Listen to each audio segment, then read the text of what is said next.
Hello everyone, psychology paper 2 NCERT class 12 और chapter 2 को हम कंप्लीट करने वाले हैं आज के वीडियो में। इससे पहले हमने 3 पार्ट इसके कंप्लीट कर लिए हैं। आज का ये पार्ट 4 है। अगर आपने तीनों पार्ट नहीं देखा है तो आप जाकर सबसे पहले 3 पार्ट को देखकर 4 पार्ट को देखिएगा, आपको अच्छे से समझ आएगा। और ये साइकोलॉजी आपके बीपीएससी 3.0 और स्टेट 2024 के लिए काफ़ी ज़्यादा इंपॉर्टेंट है। तो चलिए शुरू करते हैं आज का पहला क्वेश्चन। और उससे पहले आपको बता दें, अगर आप साइकोलॉजी पेपर 2 और स्टेट 2024 की तैयारी कर रहे हैं तो आप लोग के लिए प्रैक्टिस सेट थ्योरी और एनसीईआरटी चैप्टर वाइज क्लास 11 और 12 का क्वेश्चन आंसर आपको दिया जा रहा है सिर्फ 300 में, जिसमें आपका 100% आपका सिलेबस कवर हो जाता है।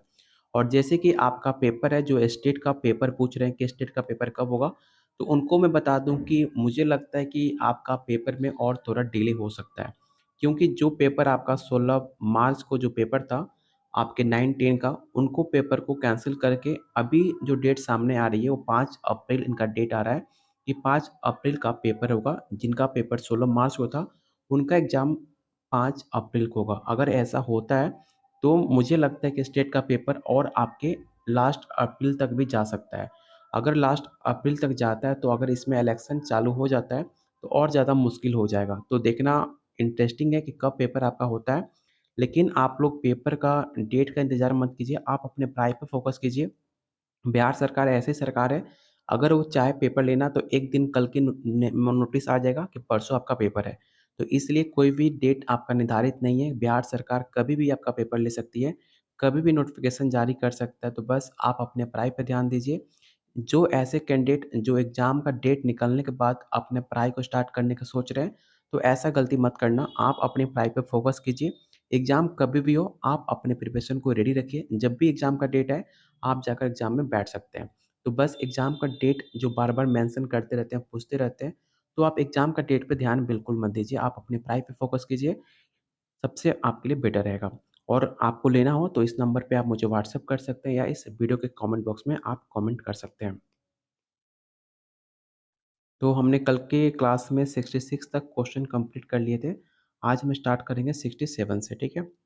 तो वीडियो को लाइक और शेयर कर दीजिएगा। आप लोग काफ़ी कंजूसी करते हो लाइक और शेयर करने में। तो प्लीज़ आप लोगों से रिक्वेस्ट है कि जितने लोग वीडियो देखने आते हो सबसे पहले वीडियो को लाइक ज़रूर कर दिया कीजिए, भले शेयर कीजिए ना कीजिए।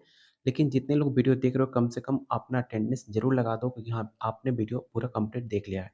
तो सारे लोग वीडियो को लाइक ज़रूर कर दीजिएगा। क्वेश्चन क्या है, किस ग्रंथि की गड़बड़ी से व्यक्ति अधिक लंबा हो जाता है? आपको पहले पता भी नहीं होगा, किसी की ग्रंथि से गड़बड़ी होने के चलते भी उसका लंबाई बढ़ जाता है। वो कौन सी ग्रंथि है आपको ये बताना है। पहला ऑप्शन है एड्रिनल ग्रंथि, सेकंड ऑप्शन है थायराइड ग्रंथि, पीयूष ग्रंथि या ऑप्शन डी ये इनमें से कोई नहीं। तो इसका राइट आंसर ऑप्शन आपका सी होगा, पीयूष ग्रंथि। आपको पता होगा पीयूष ग्रंथि को मास्टर ग्रंथि भी कहा जाता है। कई बार सवाल पूछा भी जाता है कि मास्टर ग्रंथि किसे कहते हैं। तो मास्टर ग्रंथि आपके पीयूष ग्रंथि को ही कहा जाता है, इसे याद रखना। ये बाकी जितनी भी आपकी ग्रंथि होती हैं उनको ग्रंथियों को सिक्रेशन करता है और नियंत्रित करने का काम आपका पीयूष ग्रंथि का ही होता है। ठीक है, इसे याद रखिएगा। और पीयूष ग्रंथि से कौन से हार्मोन निकलते हैं, ये भी सवाल आपसे एग्जाम में पूछा जाता है कि पीयूष ग्रंथि से कौन से हार्मोन निकलते हैं। तो वैसे तो बहुत सारे हार्मोन हैं जो आपके पीयूष ग्रंथि से निकलते हैं, जैसे कि FSH, GH, PRL, TSH, ACTH और आपका एलएच। ऐसे बहुत सारे आपके हार्मोन हैं जो पीयूष ग्रंथि से निकाले जाते हैं। तो इसे स्क्रीनशॉट रख लीजिएगा। हो सकता है आपसे पूछ ले कि कौन सा हार्मोन आपके पीयूष ग्रंथि से निकलता है, तो आपके ऑप्शन में ये ऑप्शन दे सकता है। तो इतने सारे हार्मोन हैं जो कि आपके पीयूष ग्रंथि से निकलता है। तो इसका स्क्रीनशॉट ज़रूर रख लीजिएगा। एक और सवाल पूछा जाता है कि पीयूष ग्रंथि कहाँ पर होता है? तो पीयूष ग्रंथि आपके मस्तिष्क, जो आपका मस्तिष्क होता है, उसके निचले भाग में एक मटर के आकार जैसा होता है। और इसके कौन से रोग होते हैं, ये भी याद रखिएगा। पीयूष ग्रंथि से आपके कैंसर रहित ट्यूमर रोग होता है। ये कुछ इंपॉर्टेंट क्वेश्चन थे जो कि आपके पीयूष ग्रंथि से बार-बार पूछे जाते हैं। तो सारे क्वेश्चन को नोट डाउन करके, जितने मैंने आपको फैक्ट बताया पीयूष ग्रंथि से लेकर, सारे पॉइंट को आप नोट डाउन कर लेना।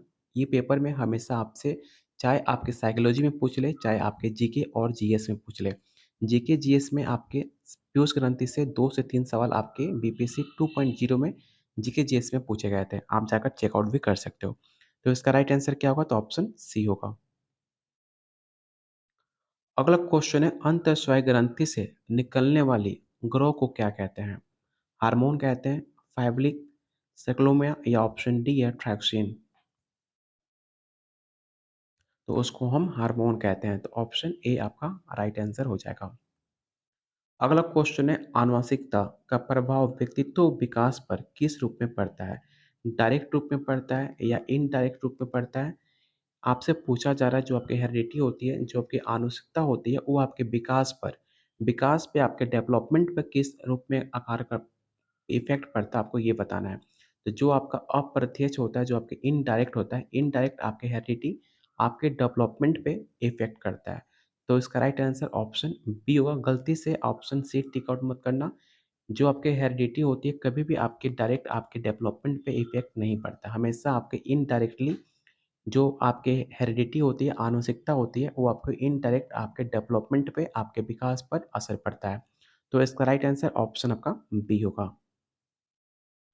अगला क्वेश्चन है, योग के मनोविज्ञान को क्या कहा जाता है? मानवतावादी, विश्लेषण या प्रज्ञात्मक या ऑप्शन डी है इनमें से कोई नहीं। तो आपको बताना है इसका राइट आंसर क्या हो जाएगा। मैंने कल या परसों के वीडियो में आपको बताया भी था, ठीक है? इसको बताना इसका राइट आंसर क्या हो जाएगा। तो योग ने आपके विश्लेषणात्मक मनोविज्ञान दिया था। मैंने आपको बताया था मानवतावादी मनोविज्ञान किसने दिया है। तो याद रखना, मानवतावादी मनोविज्ञान आपके कॉल रोजर्स ने दिया है। आपको तो क्वेश्चन देखते ही सारे पॉइंट को आंसर आप लोग कमेंट बॉक्स में टाइप कर दिया करो, कि जैसे कि जितने भी क्वेश्चन आपको, किसी भी क्वेश्चन से जितने भी फैक्ट आपको याद आते हैं, सारे फैक्ट्स आप नोट डाउन कमेंट बॉक्स में आप कमेंट कर दोगे, तो जितने लोग वीडियो देख रहे हो, हर कोई उससे अपने आप को जो इम्पोर्टेंट पॉइंट है उसे एक बार आप रिकवरी कर सकते हो। जो भी क्वेश्चन है, क्वेश्चन से जितने भी फैक्ट्स आपको याद आते हैं, चाहे युग हो, चाहे मानवतावादी हो, चाहे ज्ञात्मक हो, कौन से थ्योरी किसने दिया है, इसके थ्योरी के जनक कौन है, अगर आपको याद आ रहा हो, तो सारे लोग कमेंट बॉक्स में क्वेश्चन नंबर मेंशन किया करो, कि हर किसी को आइडिया लग सके कि जिसका आप रिप्लाई कर रहे हो, किस नंबर का क्वेश्चन का आंसर रिप्लाई कर रहे हो। तो क्वेश्चन नंबर मेंशन करके आप रिप्लाई किया करो, और जितने भी फैक्ट्स आपको याद आ रहा हो, सब फैक्ट्स आप लिख दो। फैक्ट्स लिखने से क्या होगा, जितने भी आपने याद किया होगा पहले से, जो भी आपको कुछ फैक्ट्स याद होंगे, सब कुछ आपको एक बार रिकॉल हो जाएगा। और दूसरे जो कमेंट पढ़ेंगे, उनको भी फ़ायदा होगा, कि हो सकता है कि आपको 2 पॉइंट किसी टॉपिक पर या किसी पॉइंट को याद हो, और सामने वालों को 4 पॉइंट उसको याद हो। तो आप टोटल 2 और 4 मिलकर 6 हो जाएँगे, और आपको 6 पॉइंट आपको याद हो जाएँगे। एक दूसरे से कोऑपरेट करो, और ज़्यादा आपकी तैयारी अच्छी हो जाएगी। ठीक है? तो इसका राइट आंसर क्या होगा? तो ऑप्शन बी होगा। मानवतावादी किसने दिया है? तो कार्ल रोजर्स ने दिया था मानवतावादी सिद्धांत। ज्ञात्मक मैंने कल की वीडियो में शायद बताया भी था, रेबर ने दिया था ज्ञात्मक मनोविज्ञान। ठीक है? अगर ये सवाल पूछ लेता कि मानवतावादी सिद्धांत किसने दिया है? अगर यहाँ पर मनोविज्ञान ना होकर यहाँ पर सिद्धांत देता, तो इसका आंसर आपका चेंज हो जाता है। तब इसका आंसर आपके फ्रॉइड हो जाता। ठीक है? अगर यहाँ पे मनोविज्ञान है, तो मनोविज्ञान आपके कार्ल रोजर्स ने दिया था, इसे याद रखना। तो इसका राइट आंसर क्या होगा? तो ऑप्शन आपका बी राइट आंसर हो जाएगा। अगला क्वेश्चन काफ़ी आसान सा क्वेश्चन है। ये क्वेश्चन रिपीट है। 2 या 2 से अधिक व्यक्तियों के बीच वार्तालाप और अंतःक्रिया को क्या कहते हैं? तो उसको साक्षात्कार कहते हैं। जब 2 इंसान या 2 से अधिक व्यक्ति जब एक-दूसरे से इंटरैक्ट करते हैं, या बातें करते हैं, या कन्वर्सेशन करते हैं, उसको साक्षात्कार कहते हैं। तो ऑप्शन ए आपका राइट आंसर हो जाएगा। अगला क्वेश्चन है, व्यक्तित्व का क्या अर्थ है? पहला ऑप्शन है शील गुणों का संगठन, ऑप्शन बी है शील गुणों का ज्ञात्मक संगठन, या ऑप्शन सी शील गुणों का जोड़, या ऑप्शन डी इनमें से कोई नहीं। तो इसका राइट आंसर क्या होगा? तो ऑप्शन बी होगा, शील गुणों का ज्ञात्मक संगठन। ऑप्शन बी आपका राइट आंसर हो जाएगा। क्वेश्चन नंबर 73, निम्नलिखित में कौन अधिकारी ग्रंथि है? पहला ऑप्शन है कंत ग्रंथि, उपंग ग्रंथि, यौन ग्रंथि, या ऑप्शन डी है पीयूष ग्रंथि। तो याद रखना, मैंने आपको जस्ट बताया था कि अधिकारी कौन होता है? जो हर काम आपके जो हेड होते हैं किसी भी फील्ड में, उसको अधिकारी कहते हैं। और जो आपका पीयूष ग्रंथि है, मैंने आपको जस्ट बताया जो पीयूष ग्रंथि है सबसे बड़ा मास्टर ग्लैंड कहते हैं इसको, मास्टर ग्लैंड, मास्टर ग्रंथि। तो मास्टर जो होता है सबसे ऊँचा जो पद पे होता है उसको अधिकारी या मास्टर ग्लैंड कहते हैं, जो कि सारे ग्रंथि को वो स्ट्रक्चर देता है या इंस्ट्रक्ट करता है। तो इसका राइट आंसर क्या होगा? तो ऑप्शन डी आपका राइट आंसर हो जाएगा। और इसलिए मैंने आपको डिटेल में बता दिया कि पीयूष ग्रंथि से हमेशा आपके पेपर में सवाल पूछे ही जाते हैं। इसलिए आप जितने भी फैक्ट्स जानते हो पीयूष ग्रंथि से, सारे फैक्ट्स आप कमेंट बॉक्स में टाइप कर दिया करो। अगला क्वेश्चन है, निम्नलिखित में कौन मानवशील गुण नहीं है? आपको बताना है कि आपके पास जो 4 ऑप्शन है, उन 4 ऑप्शन में कौन मानवशील गुण नहीं है? पहला ऑप्शन है वृद्धि, क्रिएटिविटी, अभिवृद्धि या ऑप्शन डी, ये इनमें से कोई नहीं। ये सवाल पहले भी आपके मैंने प्रैक्टिस सेट में करा चुका हूँ और मैंने आपको बताया भी था कि जो आपके मानवशील गुण होते हैं, वो आपकी क्रिएटिविटी के अंदर नहीं आता है। मानवशील गुण जो आपके ऐसा कहा जाता है कि जो आपके हेरिडिटी जो होती है, जो आपके आनुवंशिकता में ऑलरेडी जन्म के साथ मिलती है, उसको मानवशील गुण कहा जाता है। जो कि आपकी क्रिएटिविटी होती है, वो आपके जन्म के बाद आप जो समाज में सीखते हो, जो आप अपने नॉलेज से सीखते हो, उसके अकॉर्डिंग आप उसे कुछ क्रिएटिव करते हो, वो आपके मानवशील गुण के अंदर नहीं आता है। इसलिए इसका राइट आंसर ऑप्शन आपका बी हो जाएगा। अगला क्वेश्चन है मूरे, ठीक है? मरे नहीं होगा, मूरे होगा यहाँ पे, मूरे। मूरे का संबंध किस व्यक्तित्व परीक्षण से है? पहला ऑप्शन है अमूर्त परीक्षण, सेकंड ऑप्शन है मूर्त परीक्षण, थर्ड ऑप्शन है प्रक्षेपी परीक्षण या ऑप्शन डी, इनमें से कोई नहीं।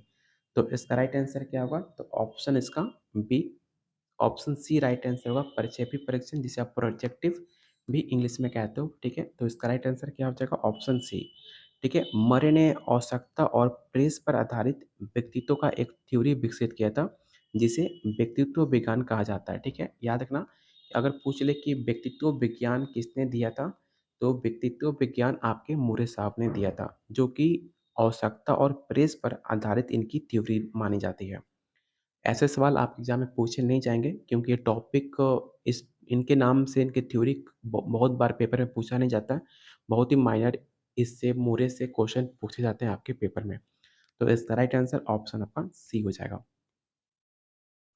अगला क्वेश्चन है, व्यक्तित्व के आक्रामक पक्ष, जिसे आप टोपोग्राफिकल एस्पेक्ट कहते हो, उसका राइट आंसर क्या हो जाएगा? ईद, ईगो, सुपर ईगो या ऑप्शन डी, या इनमें से कोई नहीं।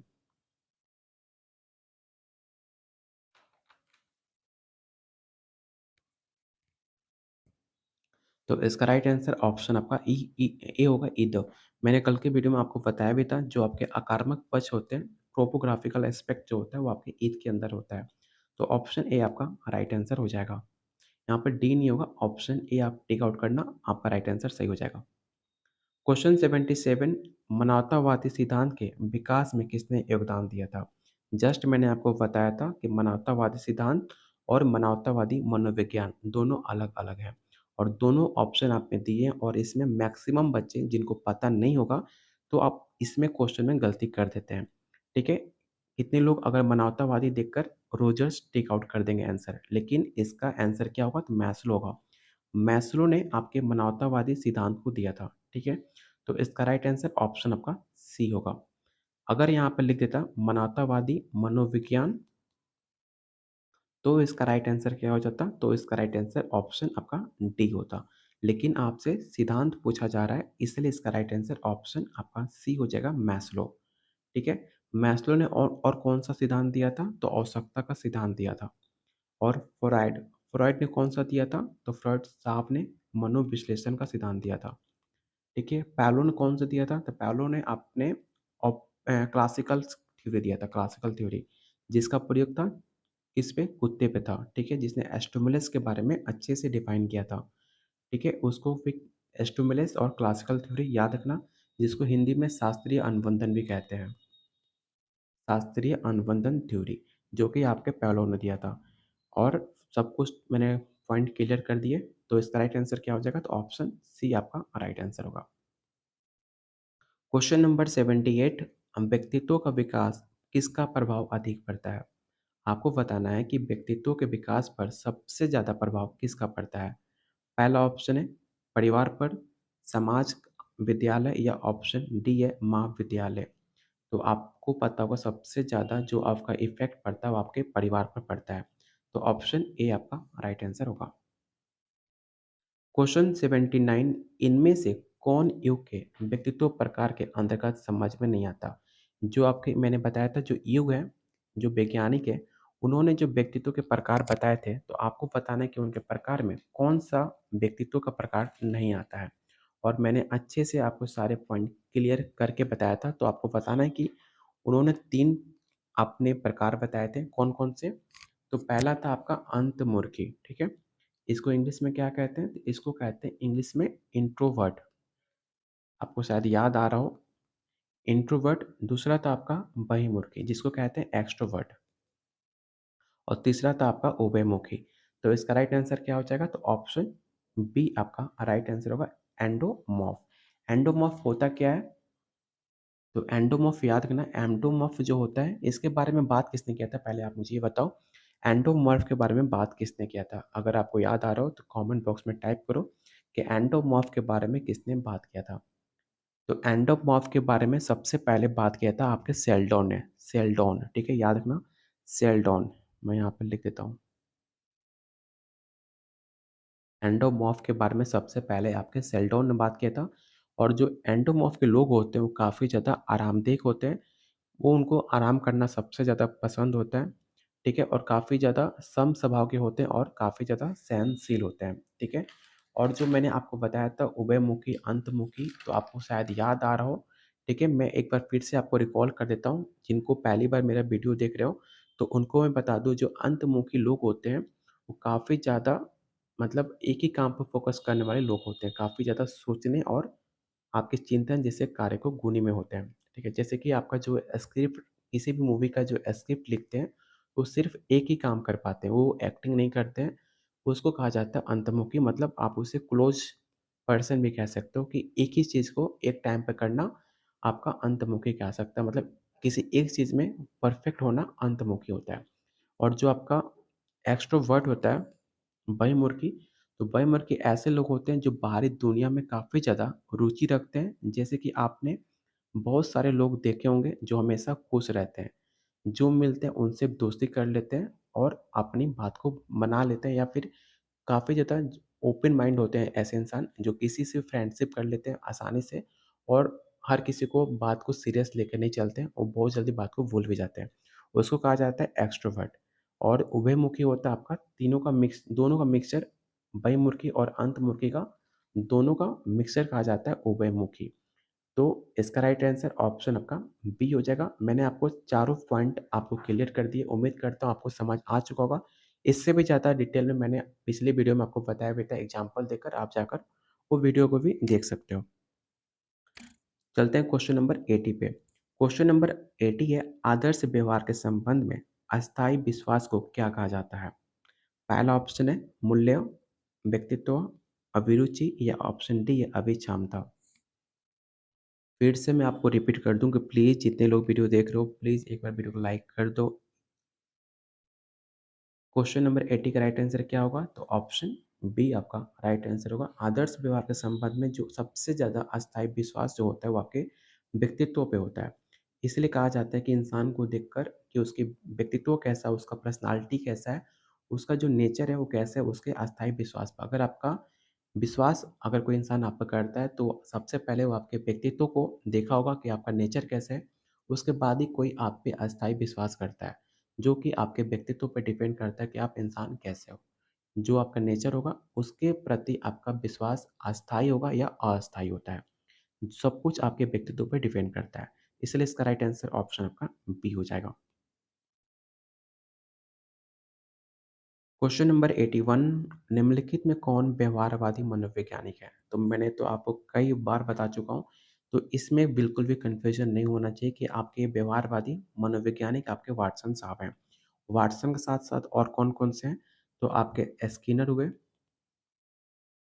दोनों ने मिलकर साथ में काम किया था, वाटसन और स्किनर ने व्यवहारवादी मनोवैज्ञानिक पे, ठीक है?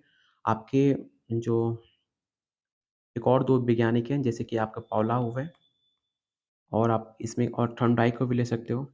ये सब कुछ चारों आपके जो भी वैज्ञानिक हैं, ये सब आपके व्यवहारवादी मनोवैज्ञानिक हैं, ठीक है?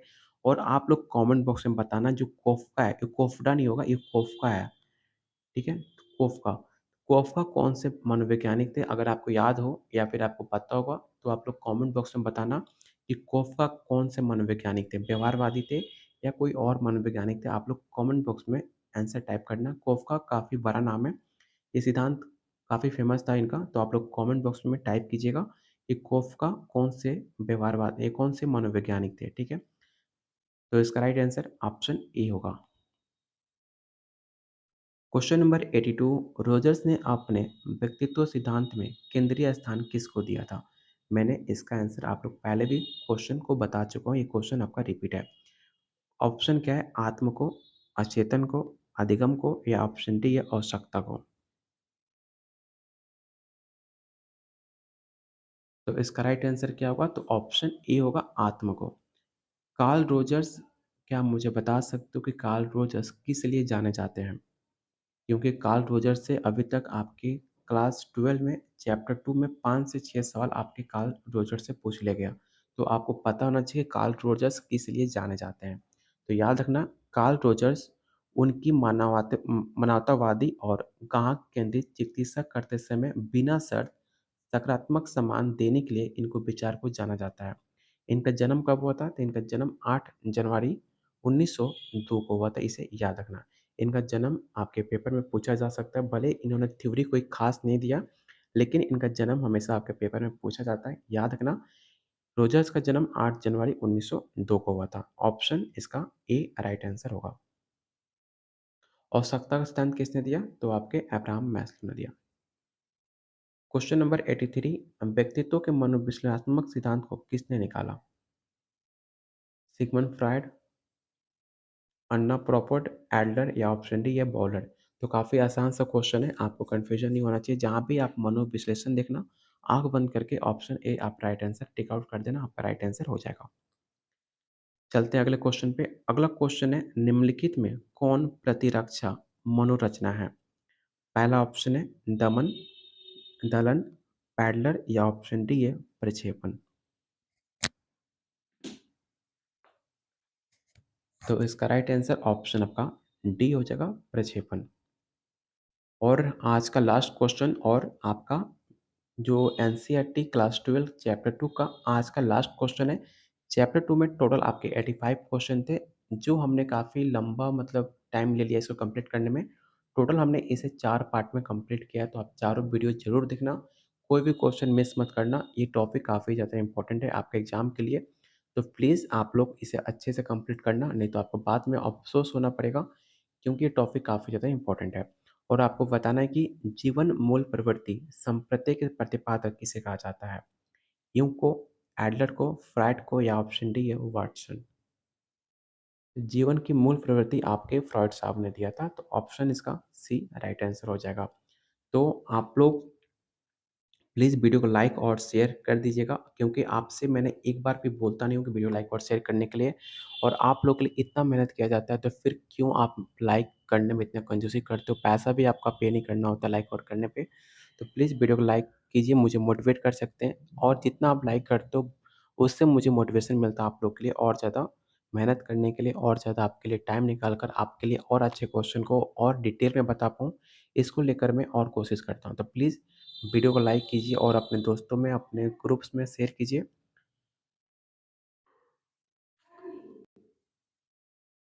और जैसा मैंने आपको बताया था कि आपका जो एग्ज़ाम का डेट क्लियर नहीं हुआ है, इसलिए आपके पास अभी प्रॉपर टाइम है। आप इसका प्रैक्टिस सेट या एनसीईआरटी चैप्टर वाइज़ इसको लेकर अच्छे से आप तैयारी कर सकते हो। क्योंकि बहुत सारे ऐसे इंसान हैं, ऐसे स्टूडेंट हैं जो सोचते हैं कि एग्ज़ाम का डेट आ चुका है, तो अभी क्या ही पढ़ लेंगे। और आप देख रहे हो कि 2-4 दिन करते-करते अभी तक 20 दिन आपके टाइम कट चुके हैं, आपका दिन कट गया और अभी तक आपका एग्ज़ाम का डेट फाइनल नहीं हुआ। तो अभी पेपर कब होगा कोई भी निर्धारित डेट नहीं आया हुआ है, तो आप एग्ज़ाम को डेट को लेकर बिल्कुल भी टाइम अपना वेस्ट मत करो। एग्ज़ाम कभी भी होगा, आप अपने तैयारी पर फ़ोकस रहो। अगर जिनका भी बीपीएससी 3.0 में नहीं होता है, तो अगर ऐसे स्टूडेंट जो अच्छे से तैयारी कर रहे हो, उनका तो होगा ही। लेकिन आप जो सोच रहे हो कि अभी आप एग्ज़ाम हो जाएगा, इतने कम टाइम में क्या ही पढ़ना है, तो अभी से अपना तैयारी कर सकते हो। अगस्त में जो आपका बीपीएससी 4.0 है, उसकी तैयारी अभी से करो, क्योंकि किसी भी एग्ज़ाम का तैयारी करने के लिए जब तक आप अच्छे से रेडी नहीं होते हो, तो कोई भी पेपर क्वालीफ़ाई नहीं कर सकते हो। आप सोचोगे बस जाकर तुक्का लगाकर पेपर क्वालीफ़ाई हो जाएगा, कभी नहीं होगा। ये बीपीएससी है, बीपीएससी में आपका पेपर क्वालीफ़ाई नहीं होगा, तुक्का लगाने से कभी पेपर क्लियर नहीं होगा। उसके लिए आपको मेहनत करने की पड़ेगी और आपके पास प्रॉपर टाइम है आपको तैयारी करने के लिए। तो प्लीज़ आप लोग अपने पढ़ाई पे फ़ोकस कीजिए। कोई भी ऐसा एक्सक्यूज़ मत दीजिए अपने आप को और खुद के लिए मोटिवेशन आप ही हो। अगर आप खुद से मोटिवेट होते हो, तो कोई भी और मोटिवेट आपको नहीं कर सकता जितना आप खुद से मोटिवेट हो सकते हो। तो खुद से मोटिवेट हो, जो आपको लाइफ़ में जो भी अचीव करना है, अगर आप उसके लिए सीरियस हो, तो आपसे बड़ा मोटिवेशन कोई और नहीं हो सकता है। अगर आपको जो टारगेट है, जो आपका गोल है, उसको लेकर सीरियस नहीं हो, तो आपको एक्सटर्नल वीडियो देखने पड़ेंगे मोटिवेट होने के लिए कैसे पढ़ाई करें, क्या करें, ये सब आप लाइफ़ में सोचते रह जाओगे। लेकिन आपका गोल अगर फिक्स है, अगर आपने सोच लिया कि मुझे टीचर बनना है बिहार में, मुझे साइकोलॉजी का टीचर हमेशा बनना ही है और कैसे भी बन के ही रहना है, तो आप खुद से मोटिवेट होकर जितना भी आप ट्राई करोगे, जितना भी आप कोशिश कर सकते हो और आराम से पेपर क्वालीफाई कर लोगे। क्योंकि बहुत सारे बच्चे ऐसे हैं कि मैसेज करते हैं कि 2 से 3 घंटे में पढ़ नहीं पा रहा हूँ। आप इसलिए नहीं पढ़ पा रहे हो कि आप खुद से मोटिवेट नहीं हो, आप खुद अपने फ्यूचर को लेकर सीरियस नहीं हो।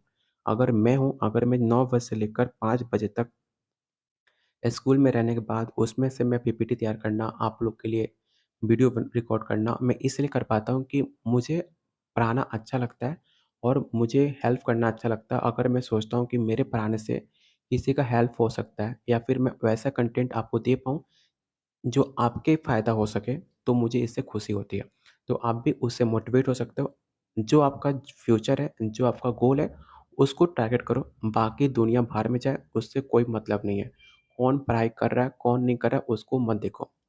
पढ़ने वाला किसी का नकल नहीं करता, किसी को देख कर नहीं पढ़ता है। तो बी सीरियस, ऐसा मौका दोबारा आपकी लाइफ़ में कभी नहीं आएगा। ये आपका गोल्डन चांस है। जब तक आपका इलेक्शन है, तब तक आपके लिए वैकेंसी आ रही है। इलेक्शन खत्म हुआ तो वैकेंसी कब आएगी कोई नहीं पता। तो सीरियस होकर पढ़ाई करो। कोई भी अपने तरफ से एक भी टाइम वेस्ट मत करो, क्योंकि एग्ज़ाम काफ़ी पास में है।